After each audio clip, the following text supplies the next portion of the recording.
All right, Jesse on Fire, welcome back to the channel. We have big news. Big news. A big fight just got announced. Huge, actually. And I'm going to talk about that. That is in the 135-pound division.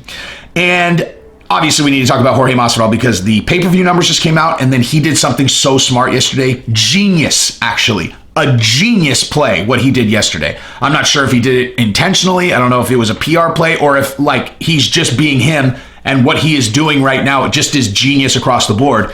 Either way, result is the same. Now, before I get into it, before I get into the video overall, how about you subscribe to the channel, ring the bell so that you hear when I upload videos, because I do it every single day. And ask my subscribers. Ask them who's just knocking out the best content in the MMA world, because they'll tell you it's me. Anyway, so also like the video, comment, blah, blah, blah. So let's start with what Jorge did. Yeah, actually, I take that back. Let's start with the fact that the UFC 251 sold 1.3 million pay-per-views, okay? So we were all speculating on what the impact of adding Jorge Masvidal to that fight card was going to be. You know, is it 300,000 buys? Is it 500,000 buys? Thinking that I was being giving him a lot of credit, said it might even be like 500,000 buys that he's going to add. Okay, I think it's safe to say that it was more like 800,000 buys.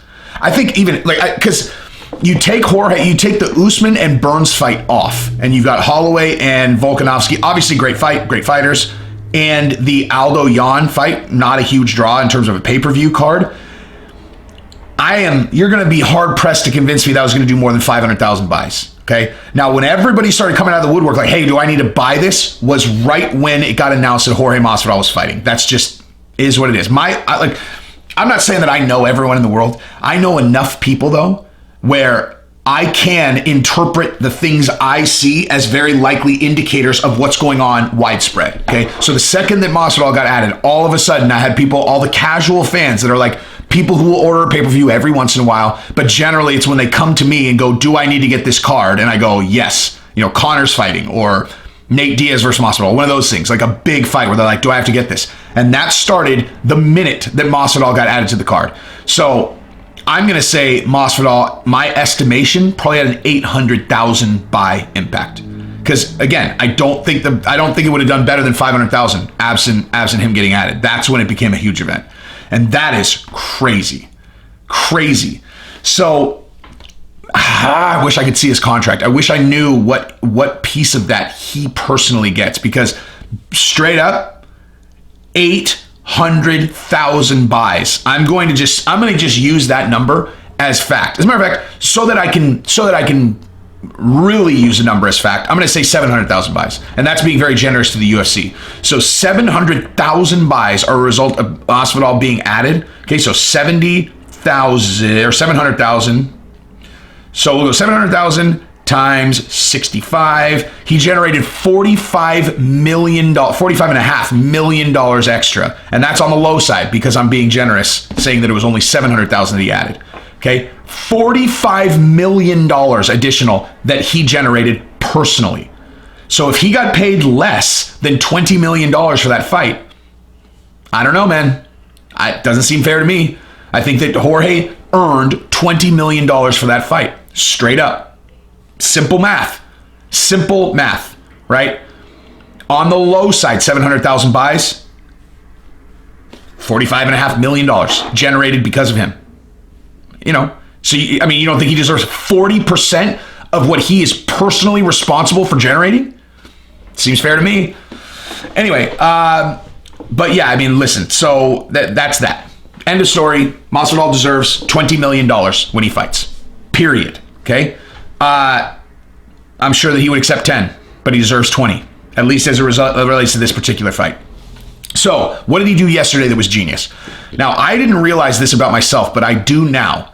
Because I'm so tied to Masvidal's career, I realized that when guys lose, the public perception of what's going on right immediately afterwards is, at least for me, I feel like they go into this hibernation period where they're like, in their house and they're, licking their wounds and they're like, geez, I thought I had it and then I lost.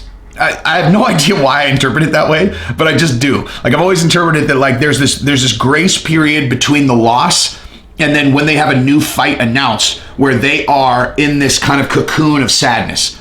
Again, probably not based on reality in most cases, but that's the way that as a viewer, I've always kind of interpreted it.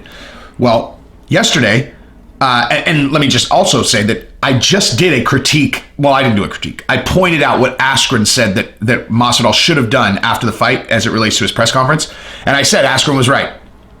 So, if I've ever been critical of Masvidal, it would have been through Askren, but then I also gave it a disclaimer that it might have gone against Jorge Masvidal's, code to give any kind of excuse, which is what it would have, which was mandated to do what Askren suggested. But here's the deal. So then he did this thing yesterday that I had no suggestion for him, no nothing. And I realize now it literally just changed my entire viewpoint of what a guy should do after his fight. He posted a video or a picture, I can't even remember, a post of himself, and it said no days off. And it was him training yesterday. And I was like, no days off. Wow. Because he's just right back in the mix. And that feeling that I had of, oh man, I thought the Masvidal hype train was real. That feeling that, and I'm not saying that it wasn't real at all, but I'm just saying that feeling that a viewer gets when they're tied to someone and then they lose and you're like, oh man, I thought he was the one, thought he was the one. It's natural. That's why the fight game is so awesome, because a single loss is so catastrophic to everybody's interpretation of your career. And just with that one post, boom, it's gone. It's gone because he's not nursing his wounds. So I said something about that yesterday where I was saying the only reason that, that I don't get really bent out of shape for Max Holloway is because Max Holloway's not bent out of shape for Max Holloway. Okay, so if you're a fan and you're more bent out of shape about the outcome of a fight than the fighter themselves, then you've lost the plot and you're off the deep end. It's like, yo, dude, calm down, okay? Calm down. No one's saying that you can't get emotional about the fights, but if you're more emotional than the person who's living it through their career, then you need help. Or you just need to, adjust your viewpoint. What are you worried about? If they're not worried about it, what are you worried about? So through that exact same lens, so Max isn't worried about the result of the fight. He's like, I'm still going to get fights. I'm not worried about it. So then why should you be worried about it? Masvidal, if you were, his career's derailed, whatever. Nope. He's training the next day. No days off. That fight with Kamaru Usman on 6 days notice was 1 day. 1 day of a multi-year journey, and he's right back at it. Give me another fight. Let's go. That not only didn't derail me, it didn't change anything whatsoever, because I didn't have a title shot before 2 weeks ago anyway. It was going to be Kamaru versus Burns. That fight just got delayed. I took a very, very big risk. Took the fight on 6 days notice. I knew I didn't have cardio for it. I tried to take his head off in the first round. Didn't work out. I'm right back at it. Let's go again. Give me another shot at him. Genius. And that's what every single fighter should do after a loss. I'm telling you that right now. Any fighters that end up seeing this is the blueprint for taking a loss. It's not just about what you say in the press conference, about what you do immediately afterwards publicly. That is what you do. You're in the gym training the next day, and you're posting video of you smashing the bag, right? Going full throttle in the gym the next day. Now, obviously, if you get knocked out, maybe nurse your concussion a little bit before you have contact, but you do what you can do and you show the world you're not dissuaded. You are still on the path of a champion. You're still training. You are doing all the same things. Such a smart play, right? So, what have we learned? Masvidal is a stud and he's worth $20 million a fight. Period. I mean, end of story, right? So, if Masvidal sees this video, I bet he's going to like it. That's for sure. Anyway, so now let's talk about the new fight that I literally, I wasn't even going to record yet. It's early. I wasn't going to record yet today, but then I saw this fight got announced and I was like, and I turned on the camera and then remembered I was going to do the Masvidal video later. So, Cody Garbrandt, Marlon Moraes is happening in October. What? That is crazy town. Crazy town. That's an amazing fight. But also, what? Do these guys just... Okay, I love the UFC. Dana, for the 1,000th time, I will come work for you immediately, okay? Watch 5 of my videos and tell me that you don't think that I'll provide value to the organization in one of a million different ways. But that aside, let me be a bit critical of the matchmakers in one regard, okay? Why would you put Cody Garbrandt in there with a knockout machine when he just came off 3 knockout losses and then just got a knockout win. It's like, I mean, I don't understand. I don't understand that. Marlon Moraes, and I mean, I guess she's actually, at 135, there is so much talent. You almost need to thin the herd a little bit, but why Marlon Moraes? I mean, they must like that matchup. They have to like that matchup for Cody. Because I'm telling you, Cody and O'Malley are the stars in that division. Period, period, period. You want to sell pay-per-views? You want Cody or O'Malley to be the champion. Period. Okay? There's no argument. I don't care what you guys say. I don't care if anybody wants to get in the comments and argue with me. You're wrong. Okay? There are 2 stars in that division that are heads above everyone else in terms of their star power, their ability to sell fights. Cody, O'Malley. Period. And what do they both have in common? Tattoos above the neck. So maybe everyone should do that. I'm just kidding. I mean, I think I'm kidding. I hadn't really even thought about it. I just kind of on the spot realized maybe that's the mold, right? Knock people out, have tattoos above your collarbone. Anyway, but Marlon Moraes is a murder machine. A murder machine. But Cody Garbrandt is smooth as silk. When he is fighting smart and his goal is to not get hit, he is very hard to hit. I showed you guys that video of him on Instagram where he's floating around literally floating like a butterfly. He looks like he's just going to fly away. His footwork is so strong. He's on his toes, he barely touches the ground. Like he's literally like barely, he touches the ground for a millisecond and then he's out of there, right? It's like, he's there. It's beautiful. I mean, if you know what you're watching. Anyway, so Marlon Moraes has historically had some cardio problems. So if you're the UFC and you're looking at that matchup, you must be like, all right, so Cody just needs to get out of the first round. Marlon will slow down. Then the likelihood of him knocking him out goes down dramatically, and Cody will win. I mean, that's why I said you can't put O'Malley in there against Cody, because you don't want either of them to lose. And if Cody beats Marlon Moraes, he's right there for a title shot. He probably would get the next title shot. Although, again, we don't know what TJ's going to do.